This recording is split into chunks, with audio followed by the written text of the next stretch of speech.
Hello and welcome back to my YouTube channel. Hope are all doing well. तो देखो आज हम यहाँ पर जियोग्राफी के कुछ क्वेश्चंस को डिस्कस करेंगे। ये क्वेश्चंस देखो आपके प्रीवियस एग्जाम्स में ही पूछे गए हैं, सो नो डाउट आपके आने वाले एग्जाम्स में बेनिफिशियल होने वाले हैं। देखो इससे पहले हम पार्ट 13 यानी कि 13 वीडियोज़ ऑलरेडी डिस्कस कर चुके हैं, जिनमें हमने सिर्फ और सिर्फ जियोग्राफी के क्वेश्चंस को डिस्कस करके रखा हुआ है। तो अगर आपने वो वाली वीडियोज़ अब तक नहीं देखी है तो इस वीडियो के डिस्क्रिप्शन में जाएँ, वहाँ पर जियोग्राफी क्वेश्चंस करके लिंक दिया गया होगा, उस लिंक पर क्लिक करके उन वीडियोज़ को देख लें। तो चलिए वीडियो को शुरू करते हैं क्वेश्चन नंबर 28 के साथ। बाकी गाइज अगर आप पहली बार हमारे चैनल लेट्स प्रिपेयर पर विजिट कर रहे हो तो जरूर से हमारे चैनल को सब्सक्राइब कर दें, साथ में बेल आइकन को जरूर प्रेस करें। बाकी देखो इन क्वेश्चंस को हम बिल्कुल डिटेल में डिस्कस करेंगे। क्वेश्चन हमारा 28 है, the queen of Himalayas is, तो हिमालय की रानी जो है तो किसको कहा जाता है, यानी कि किस रेंज को कहा जाता है। तो देखो हिमालय की रानी जो है तो कंचनजंगा रेंज को कहा जाता है। ऑप्शन बी यहाँ पर करेक्ट हो जाएगा। अब कंचनजंगा के बारे में बेसिक से क्वेश्चंस हम यहाँ पर देखेंगे। कंचनजंगा बेसिकली जो है तो किस स्टेट में पड़ती है, तो यह सिक्किम स्टेट में पड़ती है। कहाँ पर पड़ती है, तो यह सिक्किम स्टेट में पड़ती है। कई बार इसकी हाइट पूछ ली जाती है कि ये जो कंचनजंगा चोटी है इसकी हाइट कितनी है। तो देखो इसकी हाइट है 8,586 मीटर। ये पॉइंट देखो यहाँ से आपको नोट रखना है। इसकी हाइट जो है तो अक्सर एग्जाम में पूछी जाती है। बाकी ये तो आपको पता चल गया कि हिमालय की पर्वत श्रृंखला, यह जो है तो एक हिमालय की पर्वत श्रृंखला है। बाकी एक बिल्कुल मोस्ट इंपॉर्टेंट क्वेश्चन मैं आपको कंचनजंगा के बारे में बताऊंगा, जो कि हरियाणा स्टाफ सिलेक्शन कमीशन के एग्जाम में पूछा गया था। तो क्वेश्चन क्या पूछा गया था, क्वेश्चन पूछा गया था कि कंचनजंगा का सेकंड नेम क्या है, यानी कि कंचनजंगा को और किस नाम से जाना जाता है। तो देखो ये नाम आपको बिल्कुल नोट रखना है। कंचनजंगा को कोंगलोचू इस नाम से भी जाना जाता है। ये पॉइंट देखो यहाँ से आपको नोट रखना है। अब हरियाणा स्टाफ सिलेक्शन कमीशन में पूछा गया है, तो ऑब्वियसली जो है तो हिमाचल स्टाफ सिलेक्शन कमीशन में भी पूछा जा सकता है। तो ये पॉइंट यहाँ से आपको नोट रखना है। अगले क्वेश्चन की बात करें, Burhanpur gap is situated in, तो बुरहानपुर घाटी कहाँ पर अवस्थित है। अब देखो बुरहानपुर घाटी यह सतपुड़ा रेंज में पड़ती है, सतपुड़ा पर्वतमाला में पड़ती है। सो ऑप्शन बी देखो यहाँ पर करेक्ट हो जाएगा।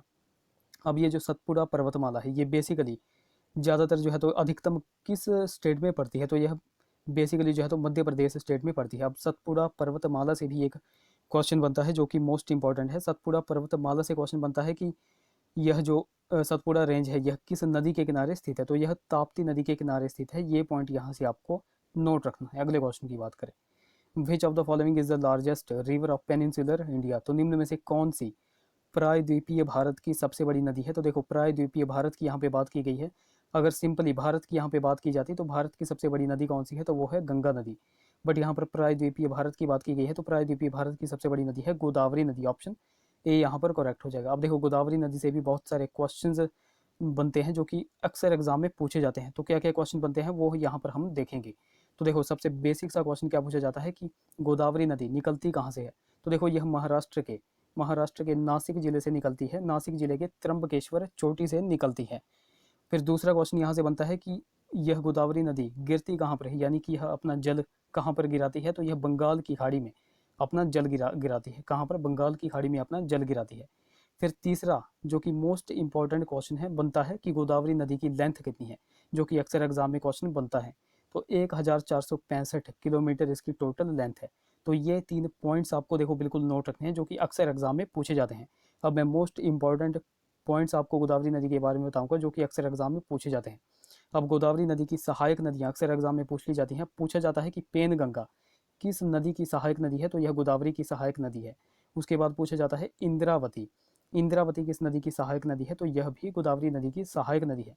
उसके बाद पूछा जाता है प्रणहिता या फिर आप कह सकते हो प्राणहिता, यह किस नदी की सहायक नदी है, तो यह भी गोदावरी नदी की ही सहायक नदी है। तो इन 3 नदियों को बिल्कुल आपको नोट रखना है, ये डेफिनेटली एग्जाम में बनती हैं।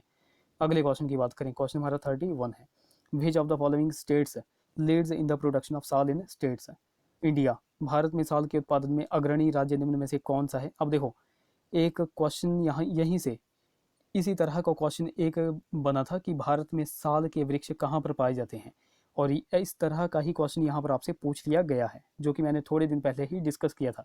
तो थोड़े दिन पहले मैंने डिस्कस किया था कि भारत में साल के वृक्ष कहाँ पर पाए जाते हैं, और ऑप्शंस में आपके पास दिया गया था कि उत्तरी भारत में, मध्य भारत में, पूर्वी भारत में या फिर दक्षिणी भारत में। तो वहाँ पर करेक्ट ऑप्शन क्या था, करेक्ट ऑप्शन था मध्य भारत में। मध्य भारत में जो है तो साल के वृक्ष पाए जाते हैं। तो यहाँ से भी आपको पता चल गया कि साल के उत्पादन में अग्रणी राज्य कौन सा होगा, तो ये होगा मध्य प्रदेश। ऑप्शन बी देखो यहाँ पर बिल्कुल करेक्ट हो जाएगा। देखो माइंड बेस्ड यह क्वेश्चन होते हैं, इसी तरह से आपको लिंक करके इनको चलना है। बाकी गाइज अगर आपको वीडियो अच्छी लग रही होगी तो जरूर से इस वीडियो को लाइक कर दें। क्वेश्चन हमारा 32 है, the largest reserve of coal in India occurs in the, तो भारत में सबसे बड़ा कोयला रिजर्व कहाँ पर पाया जाता है। अब देखो ये भी एक, मैं इसको कहूँगा माइंड बेस्ड क्वेश्चन है। अब कुछ जो स्टूडेंट्स होते हैं उनको पता होगा कि कोयला सबसे ज़्यादा कहाँ पर पाया जाता है, यानी कि किस स्टेट में पाया जाता है। तो देखो कोयला सबसे ज़्यादा कहाँ पर पाया जाता है, या तो आप कह सकते हो वेस्ट बंगाल में पाया जाता है, या फिर आप कह सकते हो कि झारखंड में पाया जाता है। इन दो स्टेट्स में ही सबसे ज़्यादा कोयला पाया जाता है। अब देखो यहाँ पर ऑप्शन से देखो, ऑप्शन दिया गया है नर्मदा बेसिन, यानी कि आप कह सकते हो कि यह मध्य प्रदेश में है। ऑप्शन सी देखो गोदावरी बेसिन, गोदावरी बेसिन का मैंने आपको अभी बताया कि गोदावरी निकलती कहाँ से है, महाराष्ट्र से। तो गोदावरी बेसिन कहाँ पर बनेगा, महाराष्ट्र साइड बनेगा। उसके बाद ऑप्शन डी देखो कावेरी बेसिन, अब कावेरी बेसिन कहाँ पर है, तो यह आप कह सकते हो कावेरी नदी निकलती कहाँ से है, तो यह कर्नाटक से निकलती है। तो कर्नाटक आप मान के चलो। तो ये तीन ऑप्शन ऐसे ही हमने हटा दिए, तो ऑप्शन क्या बचा, ऑप्शन बचा बी दामोदर बेसिन। अब दामोदर बेसिन से आपको पता चल गया दामोदर जो नदी होती है वह निकलती कहाँ से है, तो दामोदर नदी निकलती है झारखंड से। कहाँ से निकलती है, झारखंड। छोटा छोटा नागपुर पठार से यह नदी निकलती है, और कहाँ पर मिलती है, तो यह मिलती है हुगली नदी में। कहाँ पर, हुगली नदी में, जो कि कहाँ पर पड़ता है, जो कि वेस्ट बंगाल में पड़ती है। तो इस तरह से भी आपको जो है तो इन क्वेश्चंस को लिंक करके चलना है। इसी तरह से आपसे आपके जो है तो क्वेश्चन सही हो जाते हैं। सो देखो भारत में सबसे बड़ा कोयला रिजर्व कहाँ पर पाया जाता है, तो ये पाया जाता है दामोदर बेसिन में। तो देखो 32 का देखो ऑप्शन बी यहाँ पर करेक्ट हो जाएगा। अब ये जो दामोदर घाटी है, दामोदर जो घाटी है वह कहाँ पर है, इससे भी आप पता लगा सकते हो। तो दामोदर घाटी जो है तो बिहार और वेस्ट बंगाल के बॉर्डर पर स्थित है। ओके, बाकी दामोदर नदी के बारे में आपको एक पॉइंट नोट रखना है कि दामोदर नदी को ही बंगाल का अभिशाप कहते हैं। बंगाल का क्या कहते हैं, अभिशाप कहते हैं। और इसी नदी को, यानी कि दामोदर नदी को प्रदूषण के कारण जो है तो इस नदी को जैविक मरुस्थल कहा जाता है। ये पॉइंट भी आपको नोट रखना है, ये बहुत बार एग्जाम में क्वेश्चन बनते हैं। ओके, बंगाल का अभिशाप किस नदी को कहा जाता है, दामोदर नदी को। और किस नदी को जैविक मरुस्थल कहा जाता है, तो यह भी दामोदर नदी को ही कहा जाता है। जैविक मरुस्थल क्यों कहा जाता है, क्योंकि यह बहुत ही प्रदूषित नदी है। ओके, अगले क्वेश्चन की बात करें, क्वेश्चन हमारा 33 है। विच of the following is the least irrigated state in India, तो निम्न में से कौन सा भारत में न्यूनतम सिंचित राज्य है। अब देखो भारत में मैक्सिमम सिंचित राज्य, यानी कि सबसे ज़्यादा सिंचित राज्य आप सभी को पता है, पंजाब हो गया, यूपी हो गया, हरियाणा हो गया, ये सारे के सारे जो है तो मैक्सिमम सिंचित राज्य हैं। बाकी सबसे लिस्ट इरिगेटेड स्टेट हो जाएगा मिजोरम। ऑप्शन डी देखो यहाँ पर बिल्कुल करेक्ट हो जाएगा। अगले क्वेश्चन की बात करें, क्वेश्चन हमारा 34 है। The largest wheat producing state of India, तो भारत में सर्वाधिक गेहूं उत्पादक राज्य देखो कौन सा है। अब देखो भारत में सबसे ज़्यादा गेहूं उत्पादक राज्य है उत्तर प्रदेश। ऑप्शन बी देखो यहाँ पर करेक्ट हो जाएगा। बाकी देखो आपको पता होगा कि डेटा जो है तो हर 6 महीने या 1 साल के बाद चेंज होता रहता है। तो अगर किसी को इस आंसर में डाउट हो रहा होगा तो वो विद एक्सप्लेनेशन नीचे कमेंट कर सकते हैं।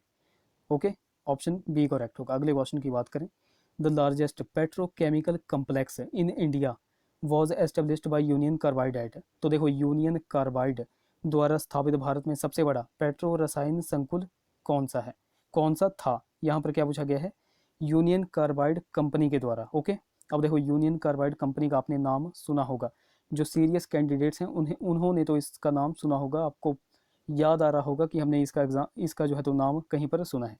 पहले तो इसका आंसर देख लेते हैं, यूनियन कार्बाइड द्वारा स्थापित भारत में सबसे बड़ा पेट्रो रसायन संकुल कौन सा था, तो ये था ट्राम्बी। ऑप्शन बी ए यहाँ पर देखो करेक्ट हो जाएगा। अब देखो यहाँ पर आपसे पूछा गया था यूनियन कार्बाइड कंपनी के द्वारा।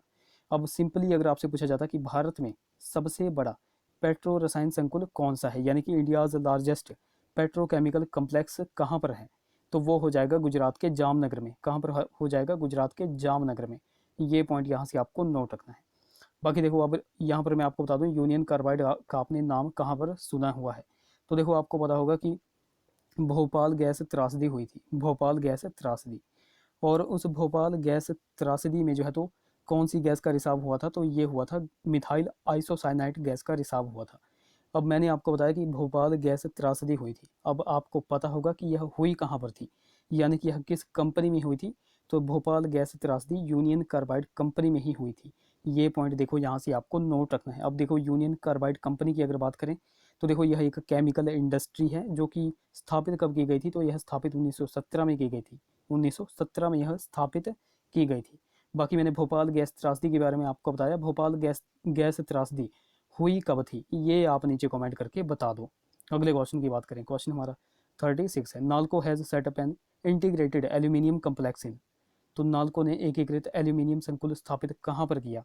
तो कहाँ पर किया? ये किया उड़ीसा में। ऑप्शन डी करेक्ट हो जाएगा। तो क्वेश्चन नंबर 36 का ऑप्शन डी यहाँ पर देखो बिल्कुल करेक्ट हो जाएगा। अब देखो नालको यहाँ पर दिया गया है, तो नालको की फुल फॉर्म होती है, नालको की फुल फॉर्म होती है नेशनल एल्यूमिनियम कंपनी लिमिटेड। और नालको की स्थापना कब की गई थी? ये क्वेश्चन बहुत बार एग्जाम में बनता है। तो नालको की स्थापना की गई थी 1981 में, 1981 में इसकी स्थापना की गई थी। ये पॉइंट देखो यहाँ से आपको नोट रखना है। बाकी गाइज अभी तक अगर आपने हमको टेलीग्राम और इंस्टाग्राम पे फॉलो नहीं किया है तो वहाँ पर जाकर के फॉलो कर ले, लिंक आपको देखो डिस्क्रिप्शन में मिल जाएगा। बाकी अगर लिंक चलता नहीं है तो आपको सिंपली क्या करना है, आपको टेलीग्राम पर जाना है और @लेट्स प्रिपेयर टू जो है तो सर्च करना है, आपको हमारा चैनल मिल जाएगा। इसी प्रकार आपको इंस्टाग्राम पे भी करना है। अगले क्वेश्चन की बात करें, black soil in India is associated with, तो भारत में काली मिट्टी किससे संबंधित है? अब देखो भारत में काली मिट्टी जो है तो बेसाल्ट से संबंधित है। ऑप्शन ए यहाँ पर करेक्ट हो जाएगा। अब देखो काली मिट्टी जो है तो के उत्पादन से संबंधित है? काली मिट्टी कपास के उत्पादन से संबंधित है, कपास के उत्पादन से। अब कपास के उत्पादन से संबंधित मैं आपको 2 पॉइंट्स हर बार बताता हूँ जो कि आपको याद हो गए होंगे। तो पहला क्वेश्चन मैं आपसे क्या पूछता हूँ, पहला क्वेश्चन यहाँ से बनता है कि कपास का उत्पादन, कपास की खेती के लिए सर्वाधिक क्षेत्रफल किस राज्य में है? तो किस राज्य में है? ये है महाराष्ट्र में। फिर दूसरा क्वेश्चन क्या बनता है? दूसरा क्वेश्चन बनता है कि कपास का उत्पादन सर्वाधिक कौन सा राज्य करता है? तो सर्वाधिक कौन सा राज्य करता है? तो ये करता है गुजरात। कौन सा करता है? गुजरात। तो ये 2 क्वेश्चंस बनते हैं जो कि आपको बिल्कुल नोट रखने हैं, ये हर बार एग्जाम में बनते हैं। क्वेश्चन हमारा 38 है। अगर इज ऑब्टेन्ड फ्रॉम, तो अगर किससे प्राप्त होता है? तो यह सीवीड यानी कि समुद्री शैवाल से प्राप्त होता है। ऑप्शन सी यहाँ पर बिल्कुल करेक्ट हो जाएगा। अगला क्वेश्चन की बात करें, क्वेश्चन हमारा 39 है। विच of the following is not a navigable river, तो निम्न में से कौन सी नौगम्य नदी नहीं है? अब देखो नौगम्य नदी कौन सी नहीं है? सो 39 का ऑप्शन डी करेक्ट होगा। Option D correct. अब देखो अगर आप पूछोगे कि सर नौगम्य नदी होती क्या है, तो देखो नौगम्य नदी होती है, नौगम्य नदी आप बेसिकली मान के चलो जैसे जहाज़ों के चलने योग्य जो नदी होती है, जहाज़ों के चलने योग्य। अब देखो ये जो चिनाब नदी है इसका वॉल्यूम जो है तो बहुत ज़्यादा है, यानी कि इसका पानी का स्तर बहुत ज़्यादा है, इसलिए यहाँ पर जहाज़ हो गया, किश्तियाँ हो गई, बोट्स हो गई, ये चल नहीं सकती। इसलिए जो है तो यह एक नौगम्य नदी नहीं है। ऑप्शन डी यहाँ पर करेक्ट हो जाएगा। ओके, आई होप आपको ये क्वेश्चन समझ में आ गया होगा। अगले क्वेश्चन की बात करें, which of the following fibres is often called the golden fibre of India, तो निम्न में से कौन सा फाइबर प्रायः भारत का गोल्डन फाइबर कहलाता है? तो कौन कहलाता है? जूट। ऑप्शन डी देखो यहाँ पर बिल्कुल करेक्ट हो जाएगा। 40 का देखो ऑप्शन डी करेक्ट हो जाएगा। अगले क्वेश्चन की बात करें, क्वेश्चन हमारा 41 है। Which state has the highest number of illiterates in India, तो भारत में निरक्षरों की सर्वाधिक संख्या किस राज्य में है? तो आप सभी को पता है कि भारत में निरक्षरों की सर्वाधिक संख्या बिहार राज्य में है। ऑप्शन ए यहाँ पर करेक्ट हो जाएगा। अच्छा, सर्वाधिक साक्षरता वाला राज्य कौन सा है? सर्वाधिक साक्षरता वाला राज्य कौन सा है? ये आप नीचे कमेंट करके बता दो। और हाँ, हिमाचल प्रदेश साक्षरता के मामले में कौन से नंबर पर आता है? ये भी आप नीचे कमेंट करके बता दो। क्वेश्चन हमारा 45 है। सॉरी, क्वेश्चन नंबर 42 की बात करें, which of the following is a pull factor that cause migration, तो निम्न में से कौन सा प्रभावी कारक है जिसके कारण प्रवसन होता है? अब देखो प्रवसन, एक स्थान से दूसरे स्थान पर लोग क्यों जाते हैं? भूख के कारण नहीं जाते, भूखमरी के कारण भी नहीं जाते, शहर के आकर्षण के कारण भी नहीं जाते, वह जो है तो बेरोजगारी के कारण जाते हैं। ऑप्शन ए यहाँ पर बिल्कुल करेक्ट हो जाएगा। क्वेश्चन नंबर 43 की बात करें, which of the following religions is the last to appear on the scenes of India, तो भारत के मंच पर अंत में प्रकट होने वाला धर्म कौन सा था? अब देखो ये भी मैं इसको कहूँगा माइंड बेस्ड क्वेश्चन है। अगर आप बिल्कुल अच्छे से तैयारी कर रहे हो, बिल्कुल डीपली तैयारी कर रहे हो, तो आपको इसका आंसर ऐसे ही पता चल जाएगा। अब देखो सबसे पहले आपको पता है कि सबसे पहले कौन सी संस्कृति आई थी? वैदिक संस्कृति। और वैदिक संस्कृति में कौन सा धर्म जो है तो उद्भव पर आया था? हिंदू धर्म आया था। ओके, तो ये तो हो गया कट।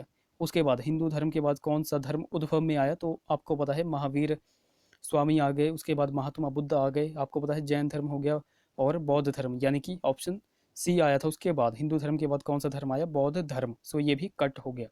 और बौद्ध धर्म के बाद आपको पता है कि इंडिया पर राज किन्होंने किया था? तो राज मुस्लिमों ने किया था 712 ईस्वी में। जो है तो इस्लाम का आगमन कहाँ पर हो गया था? तो इंडिया में हो गया था। सिंध पर जो है तो 712 ईस्वी में अरबों ने आक्रमण कर दिया था, यानी कि इस्लाम धर्म ने आक्रमण कर दिया था। तो ये भी कट हो गया। तो इस हिसाब से भी आप देख सकते हो। तो 43 का ऑप्शन डी करेक्ट हो जाएगा। सिख धर्म जो है तो भारत के मंच पर सबसे अंत में प्रकट होने वाला धर्म था। सो ऑप्शन डी यहाँ पर बिल्कुल करेक्ट हो जाएगा। क्वेश्चन नंबर 43 का ऑप्शन डी करेक्ट। अगले क्वेश्चन की बात करें, क्वेश्चन हमारा 44 है।